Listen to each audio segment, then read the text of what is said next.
Can you do...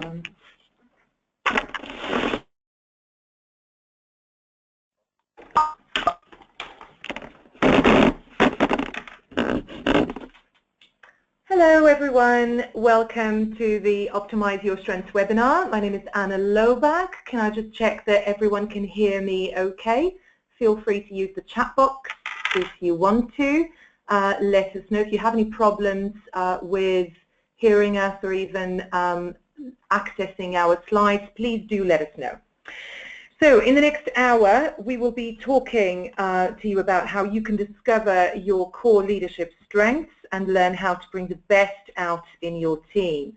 We'll also be going through some of the common myths around leadership and hear how the greatest leaders build their success around their strengths.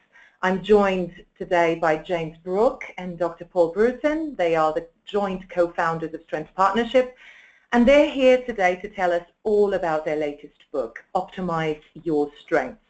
This is a great book. I actually read it within an hour. For you to discover your own core strengths and also learn how to bring the best out in your teams. Optimize Your Strengths is actually being featured on HRD magazine. It's a finalist in the International Book Awards, the CMI. It's one of the top 10 best HR books from the HR magazine. And if you haven't read it yet, I strongly recommend that you do so. It's a compelling narrative that follows the story of a leader who moves from a self-limiting and draining, deficit-based approach to a more energizing, powerful method based on strengths, solutions, and possibilities. And actually, in addition to the story, what I really like about this book is that it includes a practical toolbox of step-by-step models that leaders can actually follow to identify and maximize their strengths, but also to improve and ultimately to inspire their team. So we'll be talking about all things related to the book throughout the hour. But before I hand over to James and Paul in this conversation, we'd love to hear from you during the next hour. If you want to submit your questions to James and Paul, we will be running a live Q&A during the webinar. So you can do that in two ways. You can either type your questions in the chat box if you prefer that, or I would encourage you to use Twitter. Feel free to tweet about the webinar. Just make sure that you do two things. First of all, use the hashtag #OptimizeMyStrengths, hashtag #OptimizeMyStrengths. And the other thing that you need to do is make sure that you tag us so that we can also track your questions easily. Our Twitter handle is Strengthscope, obviously. So there you go. Strengthscope, tweet your questions, type them in the chat box, make sure that you get involved during the hour. One last thing before we hand over to James and Paul, we also have a poll that we want to run, and I'd encourage you to cast your vote. The question that we're asking, and you should be able to see that on the screen now, the question that we're asking you is, what is the in your organization focus on strengths versus weaknesses when it comes to managing their people and their teams? And you have a few options there. So what's the average balance of time leaders in your organization focus on strengths versus weaknesses when it comes to managing their people and teams? Options: less than 20%, between 20 and 50%, between 51 and 79%, and more than 80%. And I see that some of you are voting as we speak, which is awesome. So feel free to cast your vote now before we close the poll. And what I'll do is I'll hand over to James and Paul very shortly, and then closer to the end of our time, I will reveal the results from the poll. All right, fantastic. So there you go, lots of ways that you have for getting involved, either submitting your questions via Twitter, using the chat box, but also making sure that you cast your vote right now, because I'm 2, 1, that's it. It's closed. All right, without further ado, Dr. Paul Bruton, over to you. How are you, Paul? Hi, Anna. I'm fine. Thanks for asking. You're very welcome, very Paul. Friendly. I know, we are. Hi everybody, and great to have you there. So yeah, we want to kick off with a just really an introduction to the approach we've taken in the book, and introduce you to some of the models and the approaches that we've used. And we're starting with a delightful picture, an image here.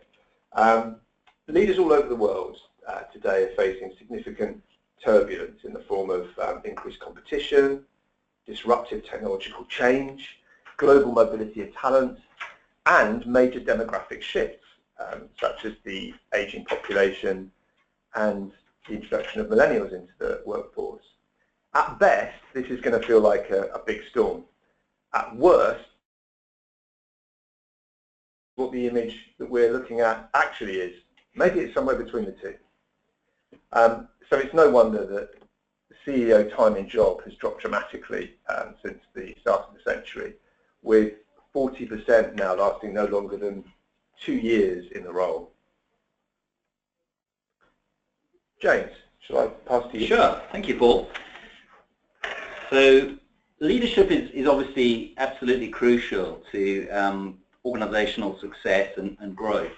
And in today's hyper-competitive environment, organisations that will outperform in their chosen markets will be those where people are more engaged, more energized, and more focused on achieving the company's goals and purpose.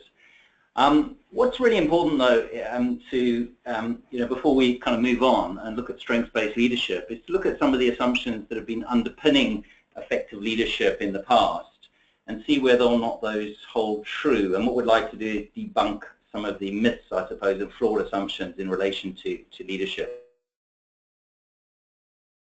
Based on a lot of work with clients over the years and what we see in the literature. So first of all, the greatest leaders are all-rounders. So what we see in the literature and in practice, in most places that we go for the first time, is we see this notion that all leaders have to be well-rounded, and we often ask to create well-rounded leaders.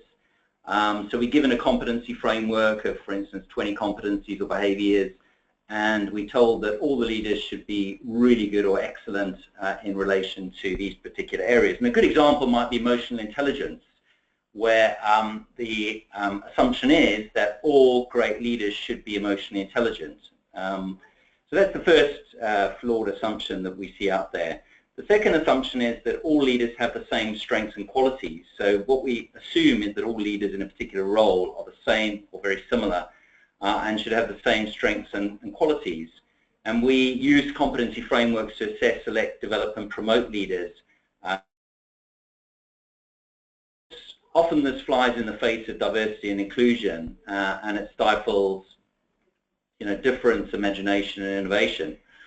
The third point there is that all leaders achieve great feats on their own, and there's still this assumption that the hero leader is the greatest leader, and that we all look to a person at the top of the organisation to solve all our issues. And of course, the Prime Minister now, Theresa May, we're wanting her to define, for instance, what Brexit is, and it's a good example. It's not going to be Theresa May that defines what Brexit is. It's going to be the whole cabinet, the government, and a lot of other stakeholders as well, the opposition and so on. But we all still look to Theresa May, and this is a kind of a flawed assumption. It's certainly not just going to be her on her own. Then another assumption is that leaders will know all the answers and they'll direct others. So there's a common assumption that leaders make all the decisions and direct rather than inspire and engage. And then finally, last but not least, is the assumption that leaders overcome their weaknesses in order to achieve greatness. And it's only when you identify and you overcome your weaknesses that you can ever achieve greatness. Of course, what we see is a lot of leaders who actually partner with others, and they make their weaknesses less relevant. So they mitigate or reduce the impact of their weaknesses as opposed to solving their weaknesses.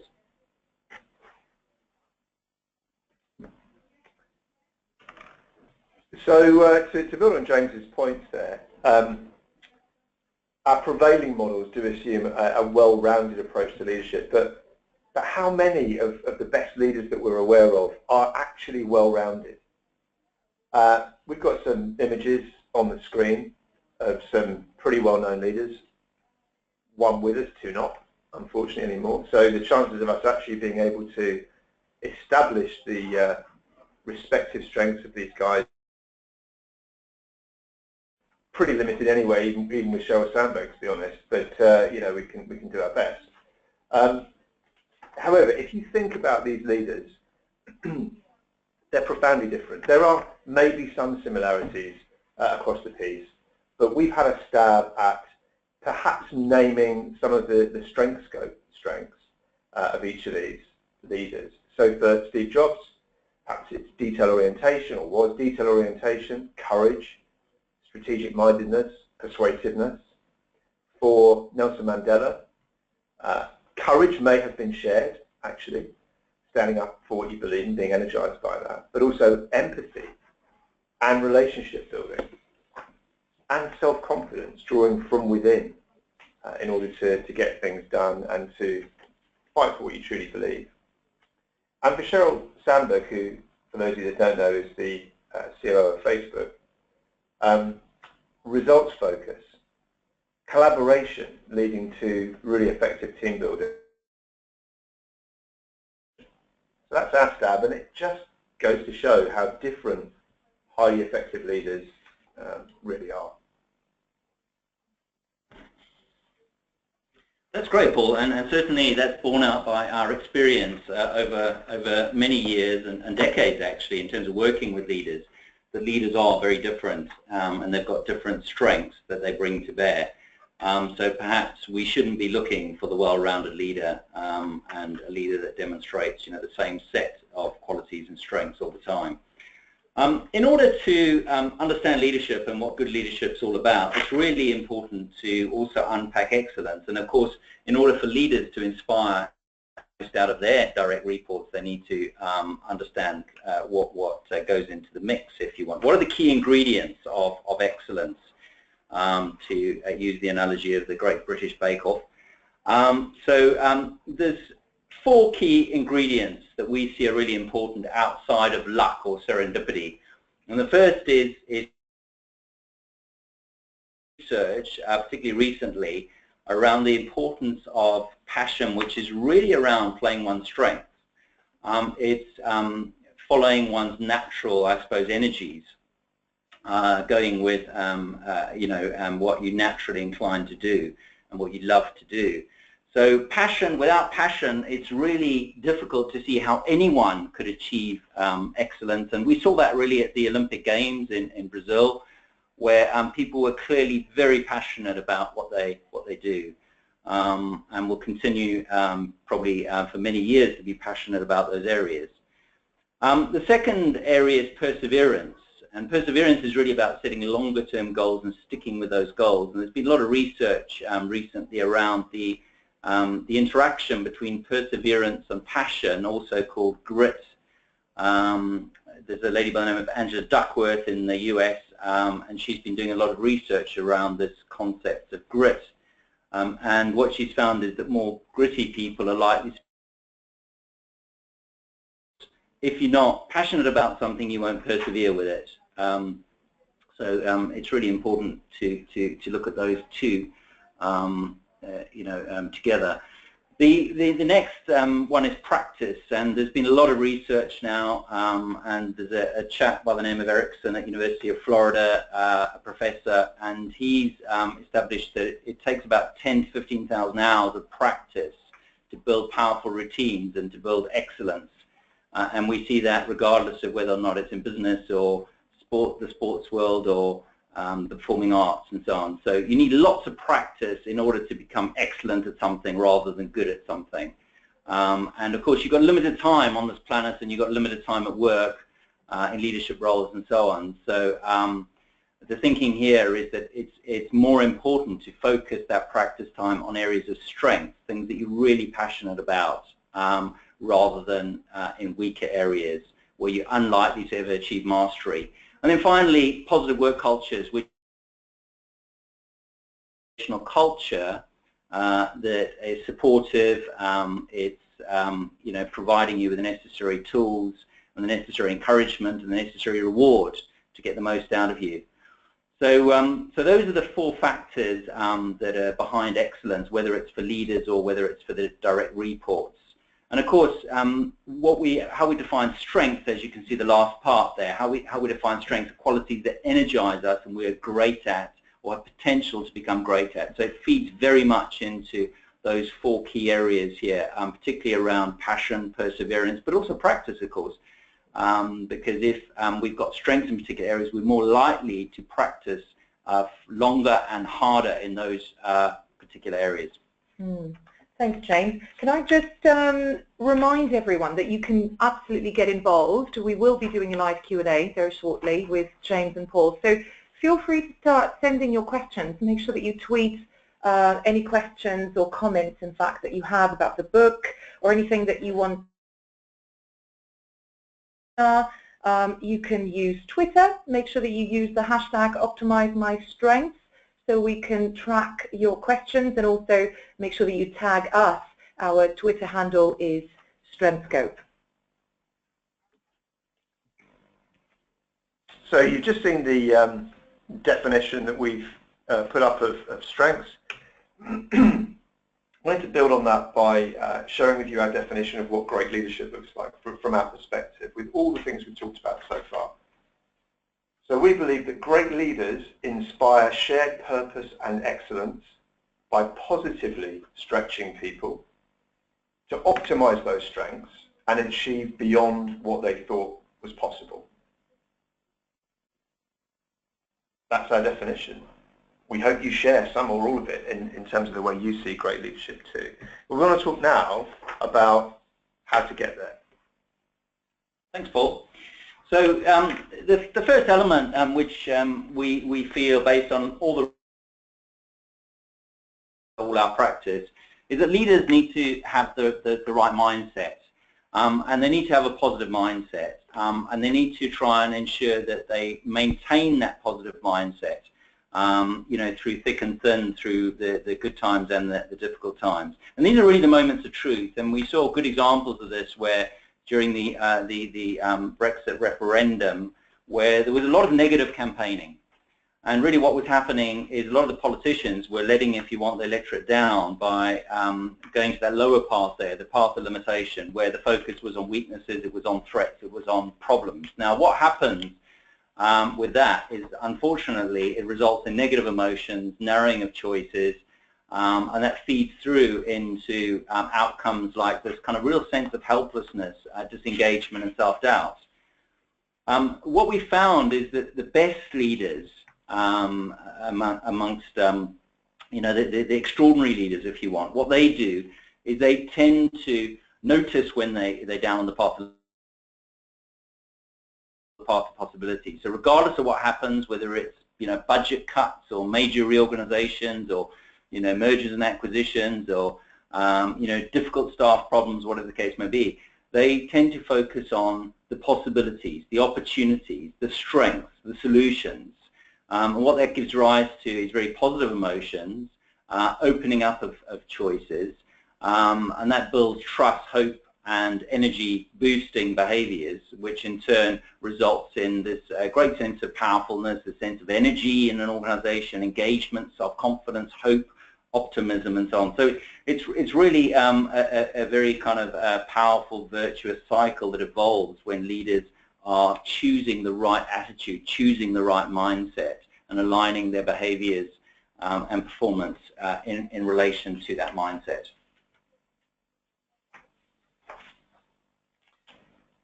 Thanks, James. So taking that positive mindset, we found is an effective strengths-based leadership approach. And we wanted to share with you, actually that model you just saw is featured in the book, and the central character comes back to that several times during the course of the story. But a central feature, a central model from the book is the one you can see now. And just wanted to talk to you a little bit about the leadership edge. So the leadership edge, and understanding your leadership edge, is as we see, the first step in the journey to great leadership. leaders need to develop really good self-awareness and make the most of who they are at their best. And we refer to this as finding your leadership edge. That's derived from the unique, the powerful strengths and qualities that you bring to the way you lead. Once you've found them and activated them, your leadership edge inspires those around you to perform at their best and achieve beyond what they thought was possible. So from our point of view, in the center of the model, you can see that the leadership edge has 4 aspects. Aspire to achieve through your leadership and contribution. If you wish, your lasting legacy, what you want to leave behind. Your strengths, so the underlying qualities which energize you and you're great at or have the potential to be great at. Your values, these are your principles and guiding beliefs, those things that are important to you and which anchor your career decisions and your life decisions. And finally, not to be forgotten, your abilities, so your natural or acquired talents and skills where you have the opportunity to really stand out and shine. Effective leaders know better than to try to be someone that they're not. They stay true to who they are at their best, and they make sure that they optimize that unique mix of strengths, skills, and experience. So for us, this self-awareness, this start of the journey needs to be followed by ongoing learning and stretch. Effective leaders are lifelong learners. So the most effective leaders are masters at the art and the science of stretch. Stretching others, but stretching themselves as well. They don't stand still, they adopt 4 stretch leadership habits. These are all featured in the story. They're integral to the story and to Joe, the featured leader's journey through the book. Those are sharing vision, sparking engagement, skillfully executing, and sustaining progress. And we've identified these leadership habits through wide-ranging research, both our own, but also looking at other people's models and building on those. A whole raft of the great and the good from leadership research going back probably over the last 40, 50 years in total. Some old, some new. The leadership habits can be learned by any leader. We've demonstrated through on-the-job experience, engaging others for coaching, more formal training and education programs. That's great, Paul. So one of the things I think that's really important to ask ourselves is, does this work, and how well does it work, and how do we know it works? Well, there's different sources you can look at, and of course the research, the pure research, if you want, peer-reviewed research is something I'm going to talk about shortly. But before I talk about the peer-reviewed research, I'd like to talk about some of the organizations that are using this approach and the shift that we've seen in the last 10 years in relation to this.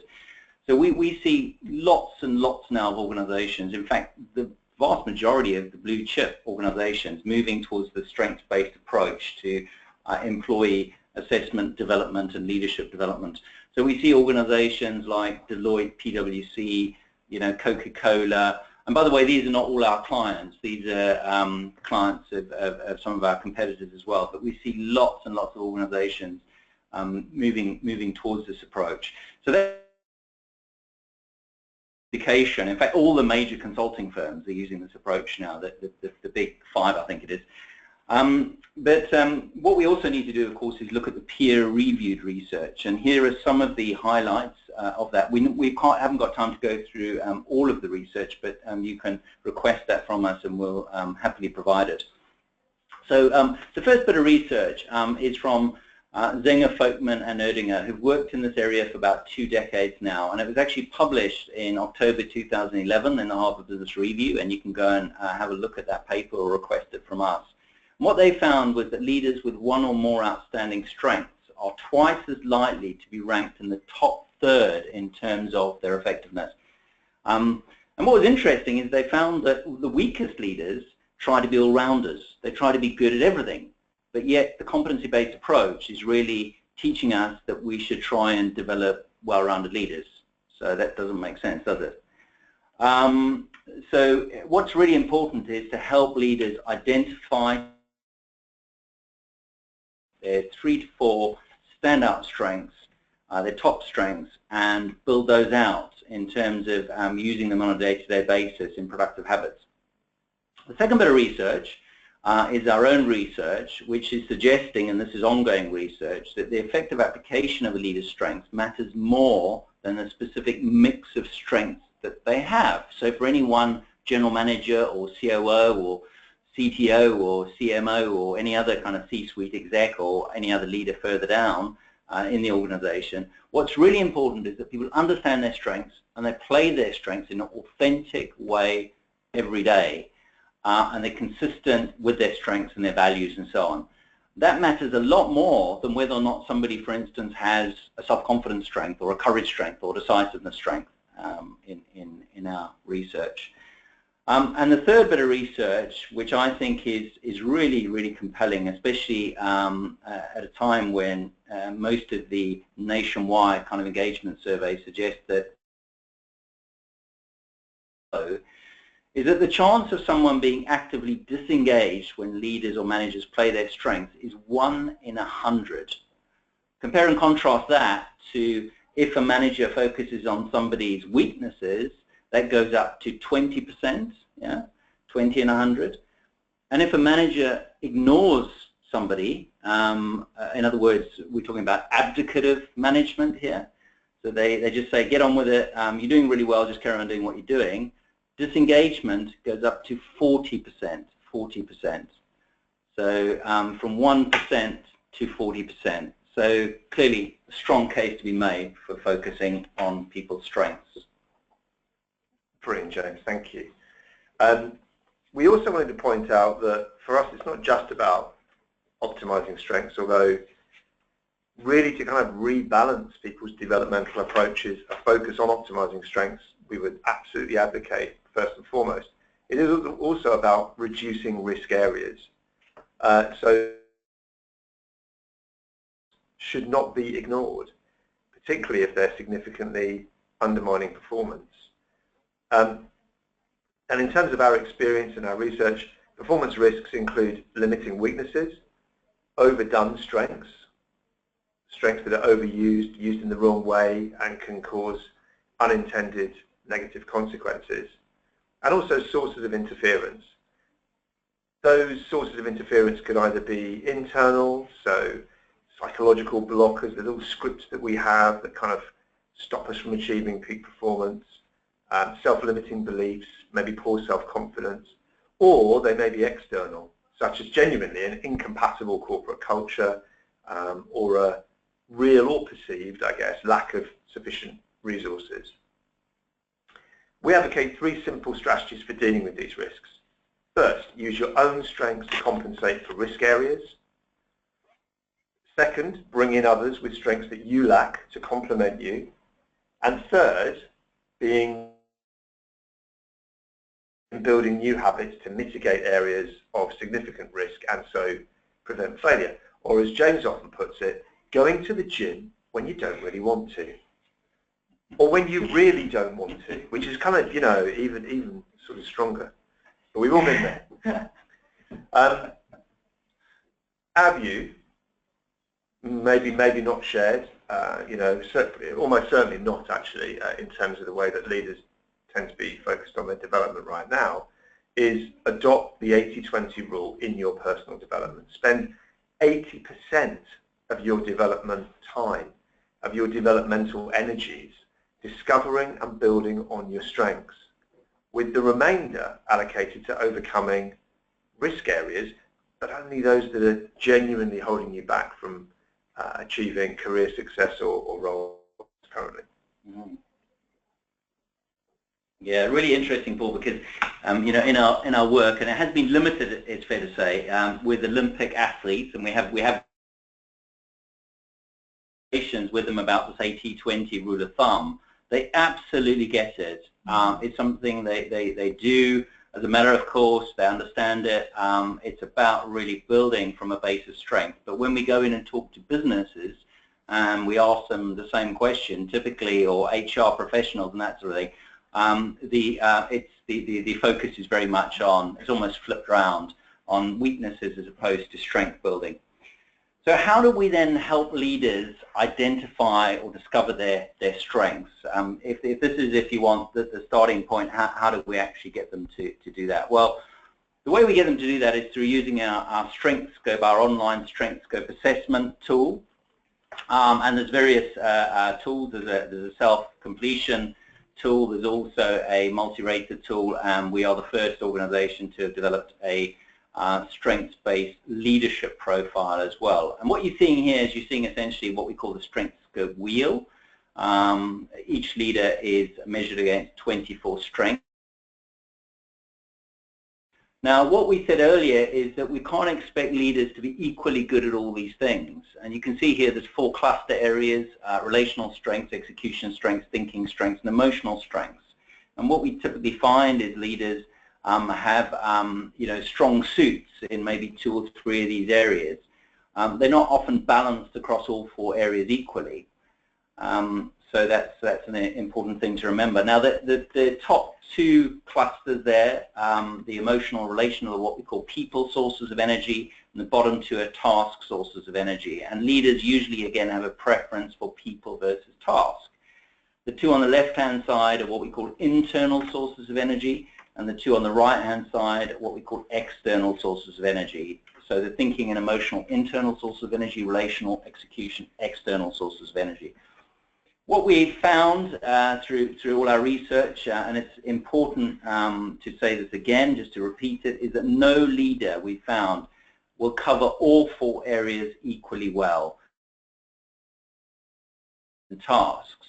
So maybe what we need to do is stop talking so much about the leader and talk more about leadership and leadership teams and leadership cultures in the organization.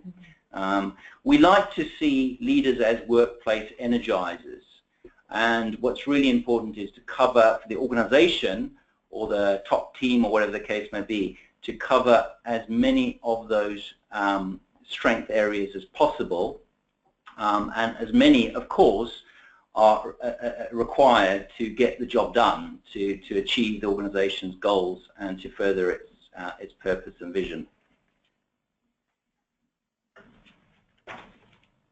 Thanks, James. We wanted to focus a little bit on stretch. We talked about it a couple of times earlier on in the presentation, but just to put a little bit more meat on the bones of this, you'll be familiar with this as a graphic or something similar to it. But there's something about the strengths approach that's a risk.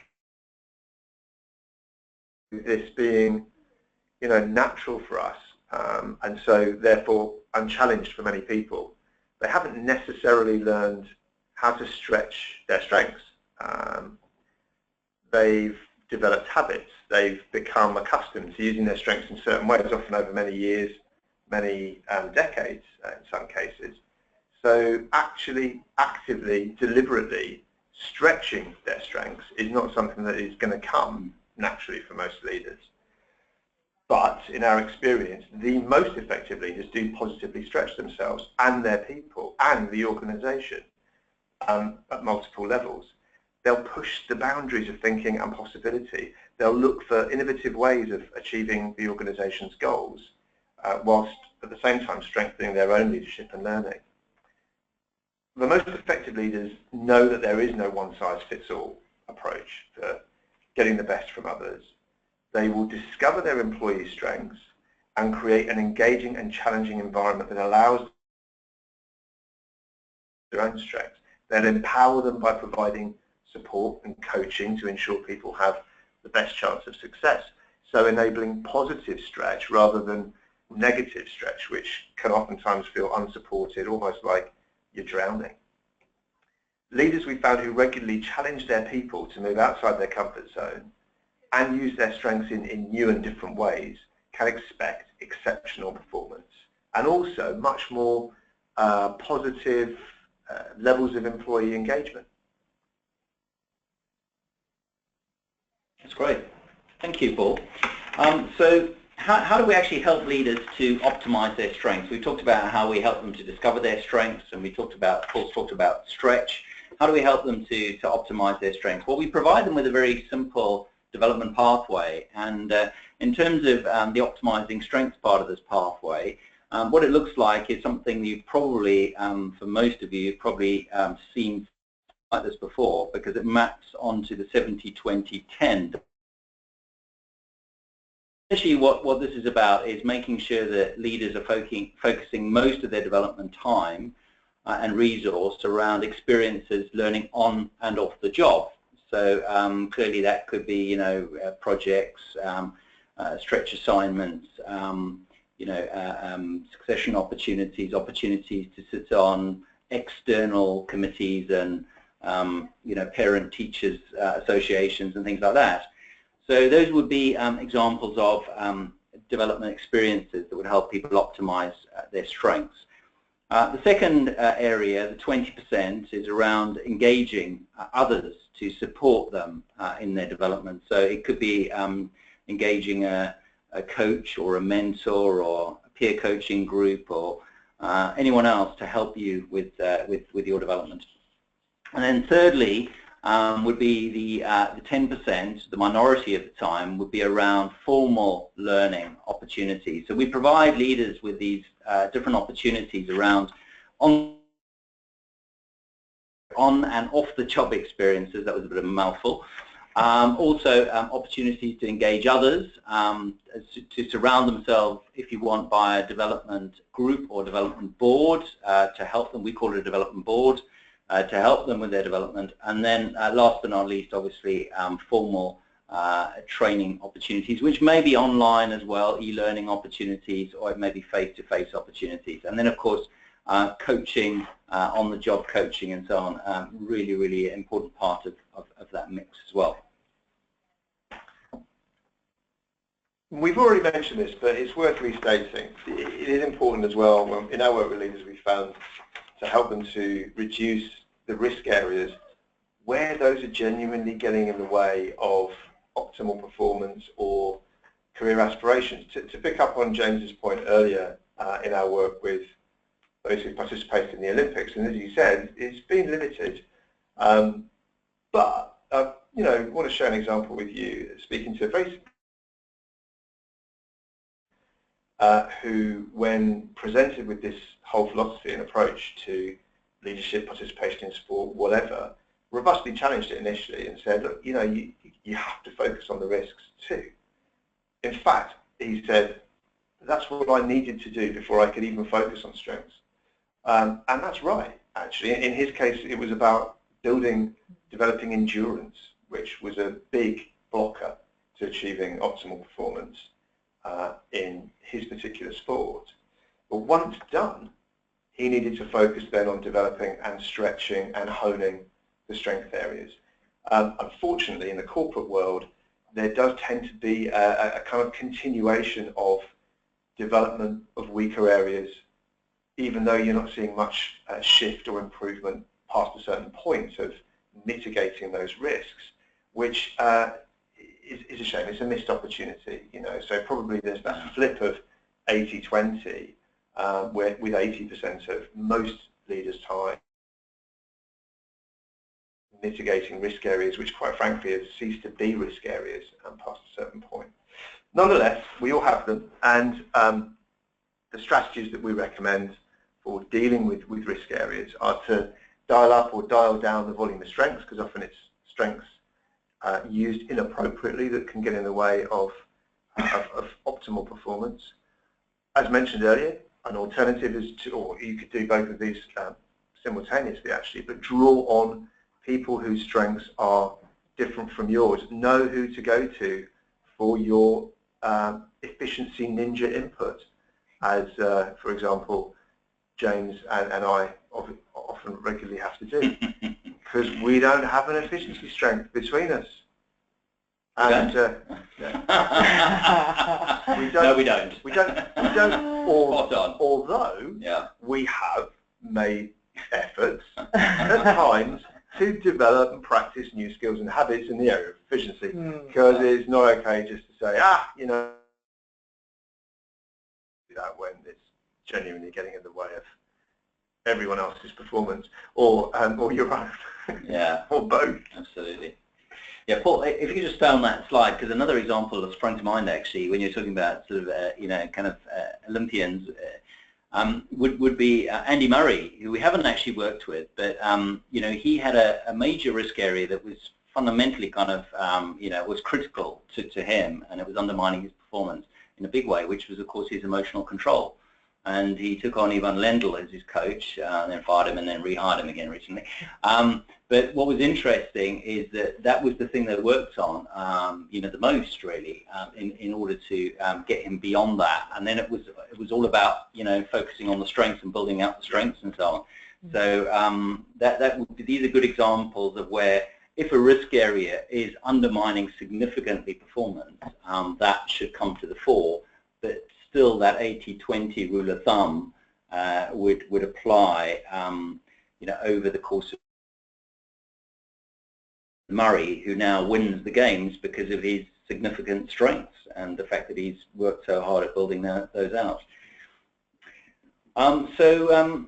Let's just start closing off now and revisiting the initial assumptions and come up with a set of what we see as better assumptions, and those are outlined in the book and obviously underpin all the work we do with leaders. So what's really important first of all is to adopt that 80-20 principle and attention more on strengths than on weaknesses. Subject to, of course, what we were saying earlier, if there's a critical risk area that's really threatening or undermining the leader's performance. Secondly, to help them identify and optimize their strengths, ensuring the full range of strengths and values. And what's really important is to ensure that leaders aren't suppressing strengths.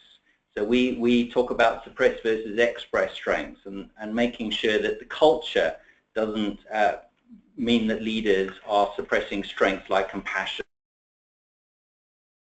You want those softer skill areas that are so important in organizations.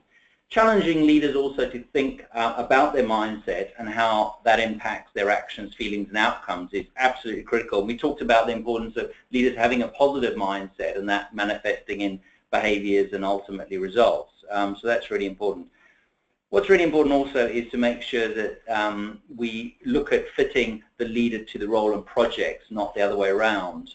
That we also build in complementary teams, and so we're not thinking about the leader, we're not thinking about Theresa May, we're thinking about the broader cabinet, we're thinking about the government and so on. So that's really important. We're building a culture of leadership in the organisation. We're also encouraging people to stretch themselves beyond their comfort zone. As Paul was saying earlier, that notion of stretch is really, really important. So we're saying to leaders, even if they think that they've achieved a great degree of competence or effectiveness in areas of strength, we're saying, so I think those sorts of questions are really important in organizations. And then ensuring performance risks aren't ignored, as we've said before, especially when those are having a big negative impact on the team or the organization. So before we move on to questions, just a kind of final word. People don't have to be good at everything. Sheryl Sandberg said that. Most aren't good at everything, and the best workplaces acknowledge that. And that might be another reason that Facebook comes in as a best place to work in recent rankings. So you can see on the screen there a copy of that book, which of course we're focusing on a little bit today, but also a little bit more information about a way to get there, to achieve more effective leadership by focusing on strengths, to get a little bit closer to great leadership. And that's our Leadership Excellence Program, which is described in part here. So more information on that we have on the website, or do please contact components of that Leadership Excellence Program, which we're seeing more and more organisations now taking up. Thanks, Paul. And I just want to add there that the Facebook is a strengths-based culture, strengths-based organisation. Sheryl Sandberg talks about how important that understanding of her strengths has been and helping her team understand their strengths to her success as well. So this is just another example of a global leader, if you want, a global brand leader using the strengths-based approach to help fuel their growth and success. Thanks, James and Paul. Thank you very much. That was really, really useful. Some really great key messages there that hopefully everyone has enjoyed listening to as well. We do have some questions for you guys, and also a couple of people are tweeting about the webinar. Thank you to Fiona Anderson. She tweeted from Valuing You, saying added value of strengths. It's official how strengths add to your bottom line. But James, quick question about the book. We are focusing a little bit more on the book today, Optimize Your Strengths. Why did you actually write the book, and also why did you choose the Fable concept? Sure. Well, there's a few books around sort of strengths-based human resources and people management in the market today, and the whole concept has been around now for about 2 decades, certainly in its latest form. But there's no book that's accessible to managers and leaders and high potential there. A lot of the books are more academic in nature. And the great thing about this book and the feedback that we've had is it's very accessible. Any manager can pick it up and read it on the train or the plane. It takes a couple of hours to read and can understand what the differences are between a weakness-based approach and a strengths-based approach. And also it gives them some tools and some frameworks and a pathway to help them shift from a deficit-based approach to a strengths-based approach. So really, our intention to realized by this book, and hopefully, the audience today, will find that when they read the book. Paul, how is this book different from other books like, for instance, Now Discover Your Strengths from StrengthsFinder? We've combined a leadership story, a fable, as you mentioned, which is easy and quick to read from start to finish. Annie mentioned you read it in under an hour. I think that's probably a record. But some others have also achieved those heady heights of speed reading. But even those people who've really taken their time with it have said to us that it's a pretty quick read, and it is certainly something that you can read on a plane or a train or whatever. But also there's lots of practical takeaway tips and models that leaders can use straight away, and that was our intention. In addition, the story captures some real home truths about leadership. Because we've had a number of people that we've worked with, a number of leaders that we've worked with, who say that they can see themselves in Joe's story and his behaviour, and that really helps leaders to. By the way, we haven't based the book on any particular individuals, but we've spoken to several leaders who are pretty convinced that we have, and that we've in fact used them. But we haven't. So just to clarify that now, you haven't. No, absolutely not. But it's great that people are saying that, because it really helps every leader, any leader, to connect with the book and the lessons that are in there. Yeah, absolutely. They can recognise themselves in the story, which is great, or aspects of themselves. Yeah. Absolutely. James, I know you talked a little bit about this earlier when we were going through the slides, but what else can you tell us about the research to support the strengths-based leadership model and techniques that you outline in the book? Sure. Well, in addition to the research around strengths-based leadership, if you look at the broader research around bringing that in and working with it, it's suggesting significant benefit in terms of the vast array of kind of HR outcome measures that are typically used by organisations. For example, the strengths approach boosts engagement by up to 70%. It leads to happier, not just employees, but also more delighted customers, and can improve customer loyalty by up to 40%. So these are, and this is all kind of independent sort of research. Quite a bit of that research is peer-reviewed research as well. We also see research showing that there's a very positive relationship between strengths and focusing on strengths and employee well-being. So that that's looking at things like, reduce stress, reduce absence due to illness. And of course, these things all save the organization a lot of money and ensure that there's high levels of productivity. And productivity is at the lowest level it's been. Productivity up. It's not just about engagement, it's about productivity, and it's also about profitability of organizations, because there's been a link between a strengths-based approach and profitability. Thank you. Paul, what is the roadmap for a leader who wants to adopt this strengths-based approach, a more positive approach? Where would one start? I guess we talked a little bit about that in the slides we went through earlier, but we found that, and also it's covered pretty extensively in the book, and probably Joe tells the story better than I can recount it now, but we find that the whole thing starts with knowing and understanding how best to apply your strengths. So using a tool like Strengthscope or maybe Strengthscope Leader to gain some self-awareness and also get some feedback from other people. Also at this early stage we found that having support from others, a coach, a mentor, colleague, actually ideally all of them, can help leaders start their journey towards that more.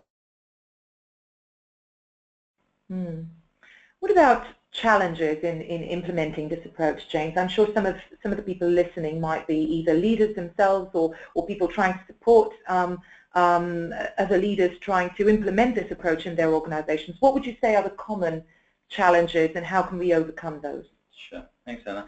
Well, there's still quite a lot of challenges out there, albeit for any organization starting with this approach now. Fortunately, some of the early adopters have grappled with these challenges and have found solutions to these challenges. But some of the challenges that we're still seeing are, first of all, kind of inertia and resistance to change.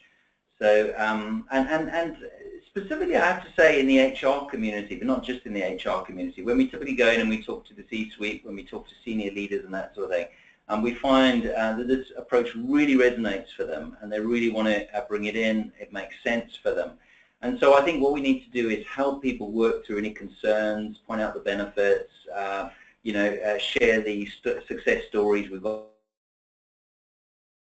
there. We also need to, of course, train internal strengths coaches and champions to ensure that the organization can reach that tipping point where the key people in the organization come on board. The naysayers, if you want, also can come on board. So I think that the inertia and resistance to change is the first area.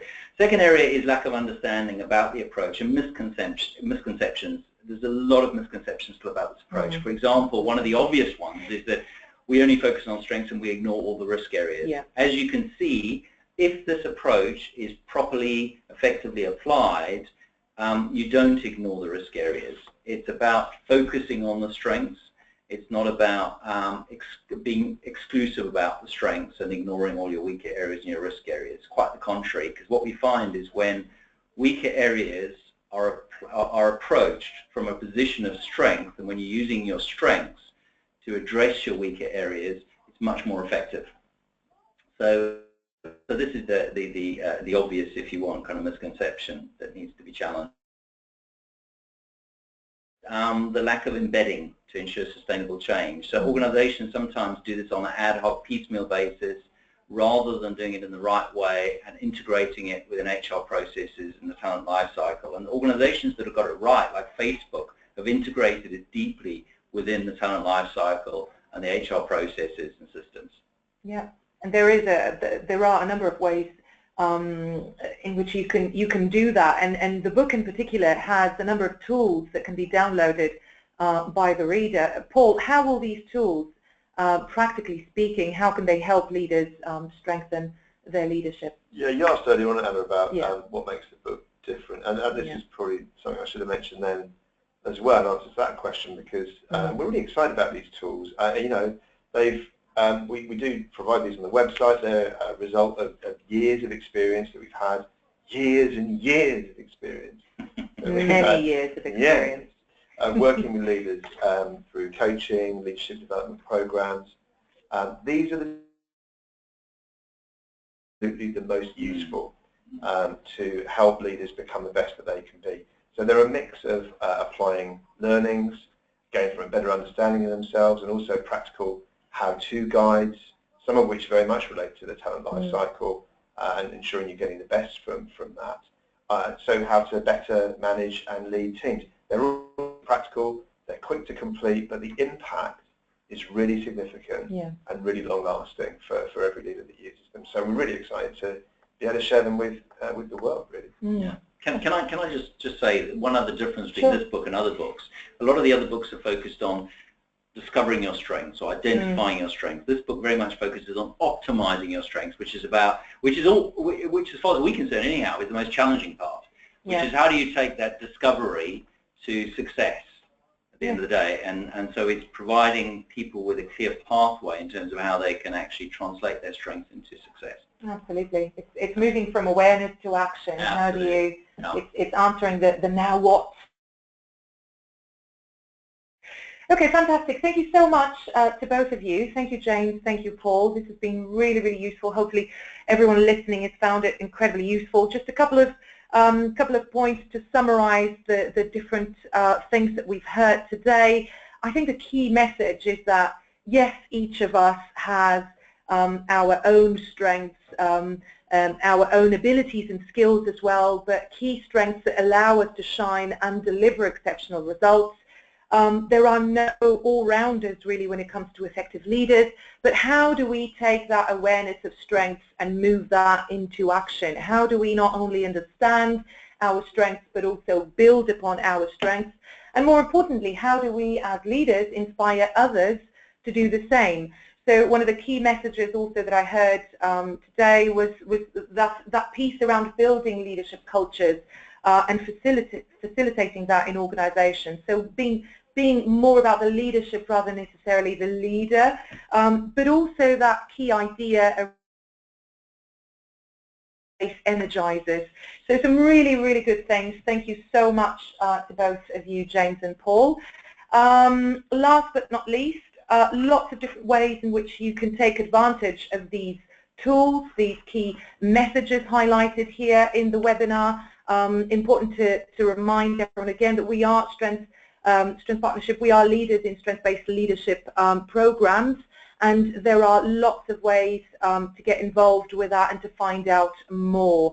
So definitely get involved and get in touch with us. We are offering some really amazing discounts on the book, but also on Strengthscope Leader. The book, by the way, we've talked a lot about the book. The book is available on Amazon, Waterstone, W.H. Smith. So lots of different ways you can purchase the book, and we are offering a discount of 15% to all of you. So if you are interested in taking advantage of that discount, do get in touch with us immediately after the webinar. We're also offering discounts in Strengthscope Leader, the only strengths-based 360 leadership profiler available out there. So do make sure that you get in touch with us immediately after the webinar to take advantage of those offers. Fantastic. Last but not least, let me just reveal the results from the poll that we had in the beginning of the webinar. And what's really interesting about these results is that they're showing that the vast majority of leaders are actually spending less than 50% of their time focusing on strengths. And we heard today in the webinar that the ideal, our recommendation certainly is that we focus at least 80% of our time on strengths. So there you go, really interesting results there. Fantastic. We ran out of time. Thank you so much again to James and Paul. Thank you, all of you, for listening. And hopefully you've enjoyed. Get in touch with us immediately after the webinar if you want to find out more. Bye. Thanks all. Cheers.